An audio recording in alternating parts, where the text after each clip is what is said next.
दोस्तों, टीपू सुल्तान को आज के डेट में भारतीय जनता पार्टी व कट्टरवादी हिंदू संगठन एक विलेन के रूप में प्रस्तुत करती है। पर क्या आप जानते हैं कि ये वही टीपू सुल्तान है जिन्होंने सबसे पहले रॉकेट का आविष्कार किया। ये वही टीपू सुल्तान है जिन्होंने अंग्रेजों को मैदान में हर बार धूल चटाया। ये वही टीपू सुल्तान है जिन्होंने टाइगर के भी छक्के छुड़ा दिए, इसलिए इन्हें मैसूर का टाइगर भी कहा जाता है। तो चलिए देखते हैं टीपू सुल्तान के बहादुरी के किस्से व इतिहास, जिस पर आजकल मिट्टी डालने की हर संभव कोशिश की जा रही है। टीपू सुल्तान प्रसिद्ध मैसूर साम्राज्य के शासक थे, जो कि ब्रिटिश ईस्ट इंडिया कंपनी के खिलाफ युद्ध में अपनी बहादुरी के लिए प्रसिद्ध थे। वे अपनी वीरता और साहस के लिए जाने जाते थे। इन्हें अंग्रेजों, जो कि सुल्तान के शासक के अधीन प्रदेशों के जीतने की कोशिश किया करते थे, के खिलाफ अपनी बेहतरीन लड़ाई के लिए भारत के प्रथम स्वतंत्रता सेनानी के रूप में भी महत्व दिया जाता है। मंगलौर की संधि, जो कि द्वितीय एंग्लो मैसूर युद्ध को खत्म करने के लिए थी, इसमें उन्होंने ब्रिटिश ईस्ट इंडिया कंपनी के खिलाफ मिलकर हस्ताक्षर किए। यह आखिरी अवसर था कि एक भारतीय राजा ने अंग्रेजों पर हुकूमत की। टीपू सुल्तान ने मैसूर के सुल्तान हैदर अली के ज्येष्ठ पुत्र के रूप में सन 1782 में अपने पिता की मृत्यु के बाद उनका सिंहासन संभाला। शासक के रूप में उन्होंने अपने शासन में कई नई परिवर्तन किए और साथ ही लोहे से बने मैसूरियन रॉकेट का भी विस्तार किया, जो कि बाद में ब्रिटिश सेना के अग्रिमों के खिलाफ तैनात किया गया था। इसके साथ ही इन्होंने बहुत से युद्ध में अपना बेहतरीन प्रदर्शन देकर भारत के इतिहास में अपनी जगह बनाई। टीपू सुल्तान के जीवन का इतिहास अगर देखें तो टीपू सुल्तान का जन्म 20 नवंबर सन 1750 को देवनहल्ली शहर, जिसे आज के समय में बेंगलोर के नाम से भी जाना जाता है, में हुआ।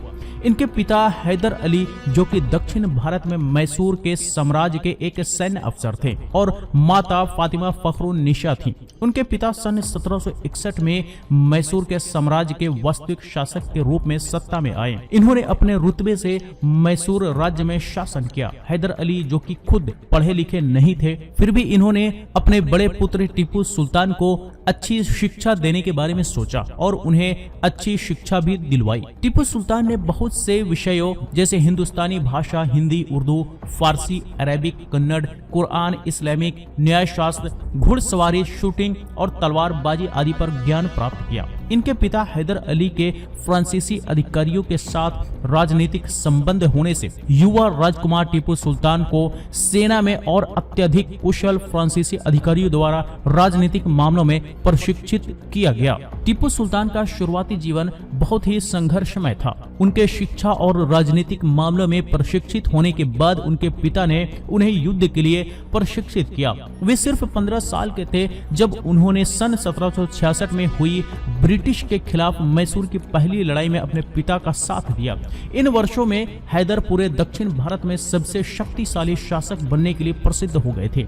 अपने पिता के शासक बनने के बाद टीपू सुल्तान ने अपने पिता की नीति को, जो कि अंग्रेजों के खिलाफ उनके संघर्ष में फ्रांसीसियों के साथ थी, को जारी रखा और इसी के कारण टीपू सुल्तान ने अपने पिता के कई सफल सैन्य अभियानों में महत्वपूर्ण भूमिका निभाई। उन्होंने अंग्रेजों के खिलाफ कई लड़ाइयां लड़ी और ब्रिटिश ईस्ट इंडिया कंपनी के हाथों अपने पिता के साम्राज्य को जाने से बचाने के लिए अपना सबसे बेहतरीन प्रदर्शन देने की कोशिश की। वे बहुत हद तक अपने देश की रक्षा के लिए प्रतिबद्ध रहे। टीपू सुल्तान ने 18 वर्ष की उम्र में अंग्रेजों के विरुद्ध पहला युद्ध जीता था। टीपू सुल्तान ने अपने शासन काल में कई लड़ाइयां लड़ी, जिनमें 3 बड़ी लड़ाइयां लंबी और तीसरी लंबी लड़ाई में वे वीर गति को प्राप्त हो गए। टीपू सुल्तान की पहली लड़ाई द्वितीय अंग्रेज मैसूर युद्ध था, जिसमें टीपू सुल्तान ने अंग्रेजों को धूल चटाया और उसके बाद मंगलौर की संधि के साथ युद्ध को समाप्त किया और सफलता हासिल की। 15 साल की उम्र में अंग्रेजों को हराने के बाद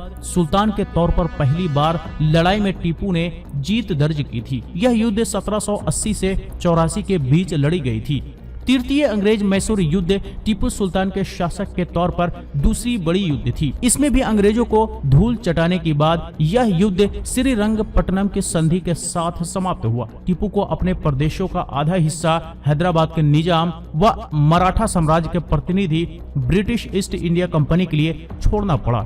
यह युद्ध 1790 में लड़ा गया था। चौथा अंग्रेज मैसूर युद्ध 1799 में हुआ था। जब अंग्रेज मैंगलोर संधि की शर्तों से मुकरे तो 1799 में दोनों के बीच आमने सामने की लड़ाई हुई। इस लड़ाई में टीपू सुल्तान की सेना के बड़े अधिकारी मीर सादिक ने टीपू सुल्तान से गद्दारी कर दी और वह अंग्रेजों से मिल गया। इसी वजह से करीब 3 महीने की लंबी लड़ाई के बाद युद्ध के मैदान में अंग्रेजों से लड़ते हुए टीपू सुल्तान शहीद हो गए।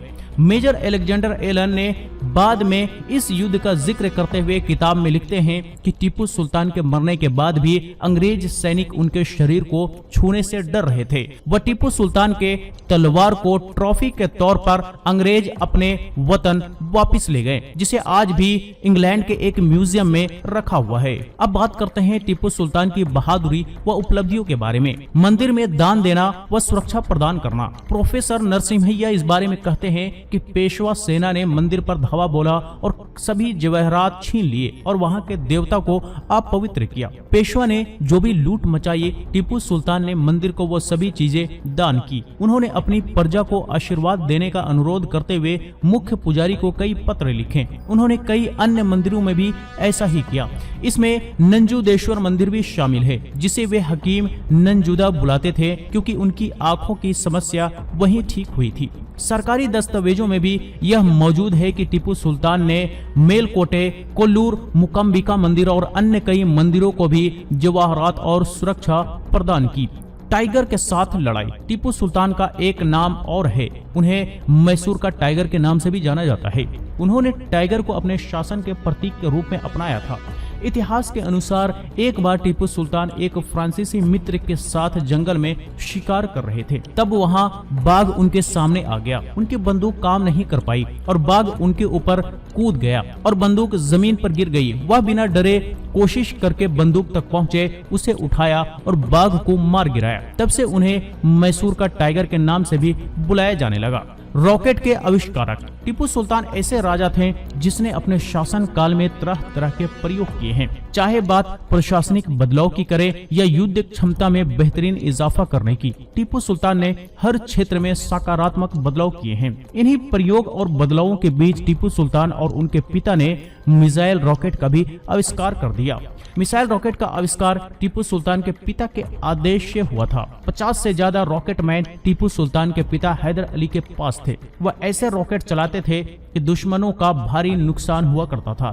ये रॉकेट मैन का युद्ध के दौरान रॉकेट चलाने का था। ये रॉकेट चलाने में एक्सपर्ट होते थे। समय समय पर रॉकेट में बदलाव कर टीपू सुल्तान ने मिसाइल रॉकेट की क्षमता में काफी इजाफा किया था। टीपू सुल्तान के समय में मिसाइल रॉकेट का सबसे ज्यादा इस्तेमाल किया गया। उन्हें मिसाइल रॉकेट की उपयोगिता के बारे में पता था। उन्होंने मिसाइल रॉकेट का सही इस्तेमाल 18वीं शताब्दी में किया, जो कि अंग्रेजों के लिए सबसे बड़ा डर बना था। टीपू सुल्तान ने मिसाइल रॉकेट के लिए कई बदलाव किए। मिसाइल रॉकेट पहले बांस के बने होते थे, जिसमें जलने का डर होता था और उसमें बारूद भी 250 ग्राम ही इस्तेमाल होता था। यह मिसाइल रॉकेट करीब 200 मीटर की दूरी तय करती थी, लेकिन बाद में टीपू सुल्तान ने बांस की जगह लोहे के मिसाइल रॉकेट बनवाए, जिसमें ज्यादा बारूद भी लगता था और लोहे वाला मिसाइल रॉकेट ज्यादा बड़े इलाके को नुकसान भी पहुंचाता था। इस मिसाइल रॉकेट का नाम टीपू सुल्तान ने तकरनुकसाक रखा था। मॉडर्न रॉकेटरी के जनक कहे जाने वाले रॉबर्ट गोडार्ड